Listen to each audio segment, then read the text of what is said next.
Graça e paz, irmãos. Sejam bem-vindos a mais um vídeo do canal Sola Escritura. E já eu peço que você se inscreva no nosso canal, curta o vídeo e assine o sininho para que mais pessoas possam ter acesso à palavra do Senhor. E a pergunta de hoje é a seguinte: o templo, o altar e o átrio descritos no livro de Apocalipse, capítulo 11, versículos de 1 a 2, devem ser entendidos de maneira literal ou alegórica? Almeida, Revista e Corrigida, traduz a passagem da seguinte maneira: E foi-me dado uma cana semelhante a uma vara, e chegou o anjo e disse: Levanta-te, e mede o templo de Deus, e o altar, e os que nele adoram. E deixa o átrio que está fora do templo, e não o meças, porque foi dado às nações, e pisarão a cidade santa por 42 meses. Conforme nós vimos, o texto ele apresenta 3 palavras-chave: templo, altar e átrio. João recebeu o mandamento de medir o templo, que era o prédio, que era o templo de Jerusalém, palavra esta que em grego é naos, traduzido pela Almeida Revista e Atualizada como santuário, e que diz respeito somente ao edifício, sem se referir às outras instalações do mesmo. O texto também apresenta a palavra altar, que em grego é tisiasterion, que é o local onde eram oferecidos sacrifícios. Estes sacrifícios foram oferecidos desde o período veterotestamentário até o ano 70 depois de Cristo. E depois também nós vemos a palavra átrio, que a nova versão transformadora optou por traduzir como pátio exterior. Essa palavra em grego é auri, e é um quintal, um pátio descoberto da casa. Conforme nós provamos no vídeo anterior, cujo link está abaixo, o livro de Apocalipse ele foi escrito nos dias de Domiciano, cerca do ano 96 depois de Cristo, e não nos dias de Nero. Os defensores da exegese que o livro for escrito nos dias de Nero alegam, dentre outras coisas, de que neste versículo João recebe o mandamento de medir o templo, o edifício, o altar onde eram oferecidos os sacrifícios e o átrio, que é a parte exterior do templo. Daí eles chegam à conclusão de que se o templo ainda existia, logo o livro de Apocalipse fora escrito antes do ano 70 depois de Cristo, quando Nero ainda estava reinando. E um dos defensores desta tese é o biblista J.A.T. Robson. Mas quando nós fazemos uma exegese verdadeira, nós vemos de que as coisas não são bem assim, e de que este texto deve ser entendido de maneira alegórica e não literal. E uma tese, de várias outras, as quais nós já apresentamos no vídeo anterior, de que o templo já não mais existia e desta forma o texto deve ser entendido de maneira alegórica, é uma tese apresentada pelo meu amigo Weller.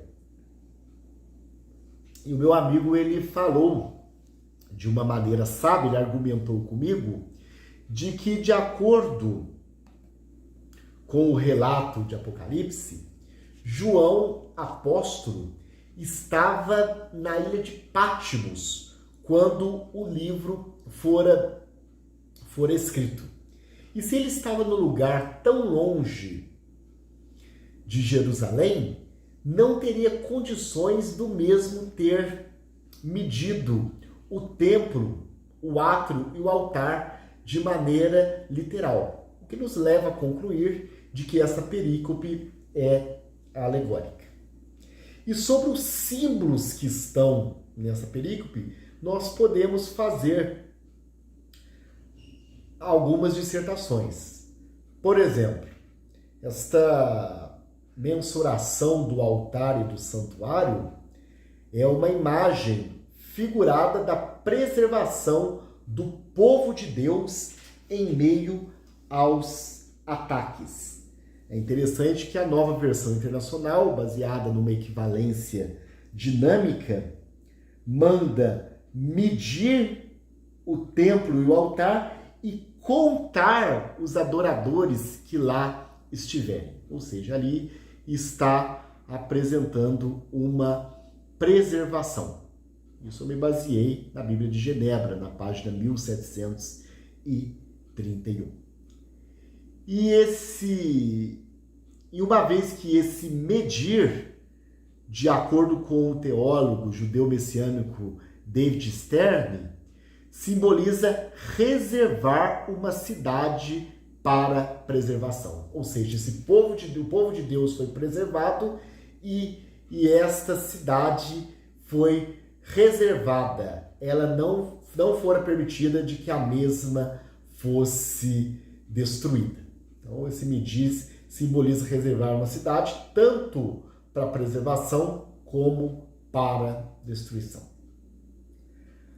As medições, elas significam o conhecimento e o cuidado de Deus. Deus conhece e Deus mantém sobre o seu cuidado o seu povo.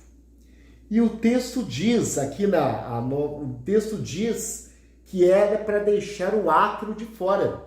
A Nova Versão Internacional, ela ainda fala de maneira mais clara: exclua, porém, o pátio exterior. Ou seja, o povo de Deus, ele é preservado dos gentios, ele é preservado das nações, ele é preservado daquelas pessoas que não fazem parte da aliança que Deus tem para com o seu povo.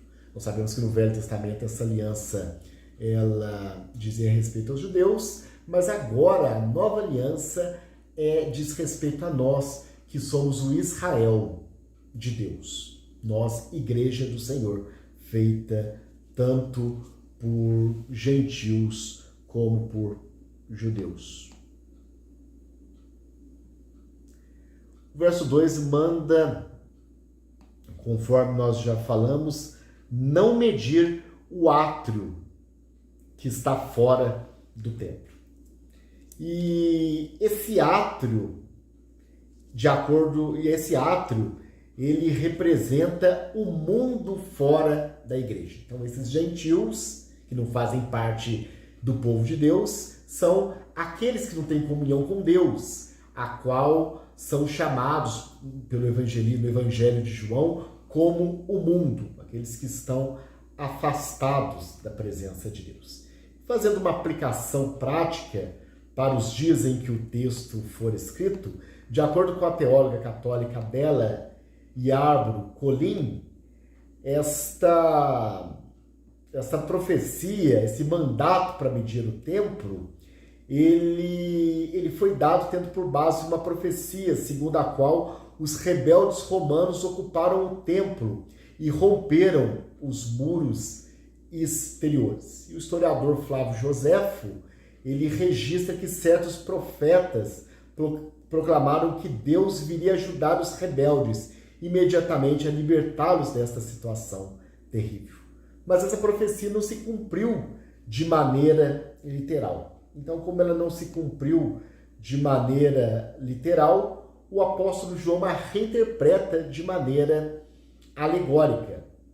A teóloga Bela Yarbrough Colin continua dizendo: João provavelmente reinterpretou o contraste interior e exterior do oráculo em termos celestial-terreno. O templo terreno foi destruído, mas a sua contraparte celestial permanece, a qual os verdadeiros adoradores de Deus dirigem sua atenção. Ou seja, agora tudo isto é interpretado de uma maneira espiritual. Mesmo o templo tendo sido destruído, os servos de Deus, os adoradores de Deus são preservados. Então, dessa maneira, nós concluímos e sustentamos a nossa tese de que o livro de Apocalipse foi escrito nos dias de Domiciano e não nos dias de Nero, conforme querem alguns exegetas. Aproveito a oportunidade para mandar um abraço para os meus amigos, o Hélio, que me ajudou nesta tese, sua esposa Loren, o Tito, o Micael, a Bruna e também a Estela, por ocasião do seu aniversário. Que Deus abençoe a todos. Só a Escritura.